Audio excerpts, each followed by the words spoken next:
ರಾಜ್ಯ ಕಾಂಗ್ರೆಸ್ನಲ್ಲಿ ಈಗ ಸಚಿವ ಸಂಪುಟ ವಿಸ್ತರಣೆಯದ್ದೇ ಚರ್ಚೆ.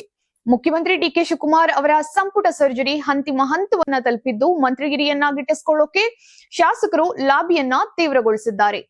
ಸಿಎಂ ಡಿಕೆ ಶಿವಕುಮಾರ್, ಮಾಜಿ ಸಿಎಂ ಸಿದ್ದರಾಮಯ್ಯ ಹಾಗೂ ಕೆಪಿಸಿಸಿ ಅಧ್ಯಕ್ಷ ಬಿಕೆ ಹರಿಪ್ರಸಾದ್ ದೆಹಲಿಗೆ ಹಾರೋ ಮುನ್ನವೇ ಶಾಸಕರ ಪಡೆ ಅಲ್ಲಿಗೆ ದೌಡಾಯಿಸಿದೆ ಎನ್ನಲಾಗ್ತಾ ಇದೆ.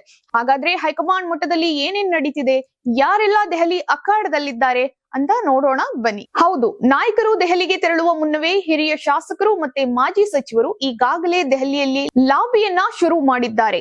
ಹಿರಿಯ ಶಾಸಕ ಆರ್.ವಿ. ದೇಶಪಾಂಡೆ, ಆರ್.ಬಿ. ತಿಮ್ಮಾಪುರ, ಬಸವರಾಜ ರಾಯರೆಡ್ಡಿ ಸೇರಿದಂತೆ ಹಲವರು ದೆಹಲಿಯಲ್ಲೇ ಬೀಡು ಬಿಟ್ಟಿದ್ದಾರೆ.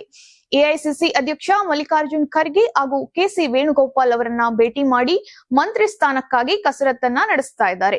ಇನ್ನು ಕರ್ನಾಟಕ ಭವನದ ಹಲವು ಕೊಠಡಿಗಳನ್ನ ಶಾಸಕರು ಮುಂಗಡವಾಗಿ ಬುಕ್ ಮಾಡಿಕೊಂಡಿದ್ದು, ಸಿಎಂ ಹೈಕಮಾಂಡ್ ಭೇಟಿ ಮೇಲೆಯೇ ಕಣ್ಣಿಟ್ಟಿದ್ದಾರೆ ಅಂತ ಹೇಳಬಹುದು. ಇನ್ನೊಂದೆಡೆ ಸಚಿವ ಸ್ಥಾನದ ನಿರೀಕ್ಷೆಯಲ್ಲಿರುವಂತಹ ಶಾಸಕರು ತಮ್ಮ ಆಸೆಯನ್ನ ವ್ಯಕ್ತಪಡಿಸಿದ್ದಾರೆ.